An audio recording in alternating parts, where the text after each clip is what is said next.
flood watch, and that will be for Sunday and Monday, 2 to 4 inch total across the area, but we could see much higher amounts locally. This is 2 to 4 inches for the whole area. Now, locally, if a band sets up or we get training in one area, you could pick up easily 5, 6, 7, 8, 9 inches of rain here going into the next few days. Now, what can we expect? Let's break it down for you. Relatively quiet start to the night tonight. Then the rain will move in late night, early morning, and it will start at the coast in the early morning hours. Tomorrow, well, we have Erica rains arriving with flooding possible throughout the day. Wind gusts, a steady 25 to 30 miles per hour, but we could see 50-mile-per-hour gusts coming out of any of those showers and thunderstorms that kind of rotate on in.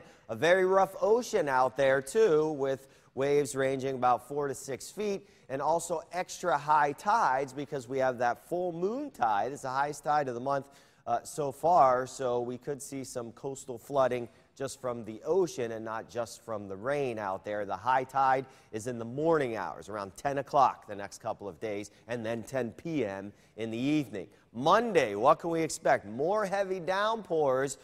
The remnants of Erica will move into the Gulf, but we're still on that right side. We still see all that tropical flow, so flooding still possible on Monday. Things will start to taper down a little bit, though. It's not going to be anywhere near as windy, but inside any of those thunderstorms, you still could get 50-mile-per-hour wind gusts out there. Live 5 camera looking pretty cloudy out there right now at the current temperature of 86 degrees and an east wind at 15 miles per hour. Let's go to the beach here, the Boca Beach cam, and you see the ocean's still already getting pretty rough. It'll build even more tomorrow.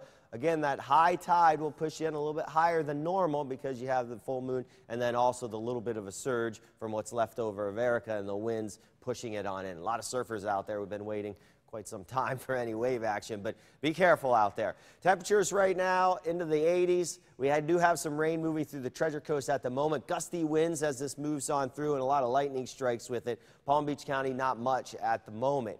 The hour-by-hour forecast for this evening, a passing shower or storm, but again, the main event coming later tonight, say early morning hours, as this surge of moisture will push on in, and everything will kind of get sucked up on top of us, and we're going to see a lot of deep tropical moisture, and that means flooding potential. Vipercast shows, well, paints us green the entire time, and here comes some heavy rains, and this is Sunday night here that will move on in, and again, still stick around on Monday. So that flood watch goes Sunday and Monday for all of our counties here in the viewing area. The rainfall totals, an estimate here, again, 2 to 4 inches, maybe 3 to 5, a little bit more on the west coast, 4 to 6 too, and look at how it just includes pretty much the entire peninsula of Florida. Rain chances stay very high the next couple of days. Then on Tuesday through the rest of the week, we go back to our normal onshore summertime pattern with high pressure just sitting to our north.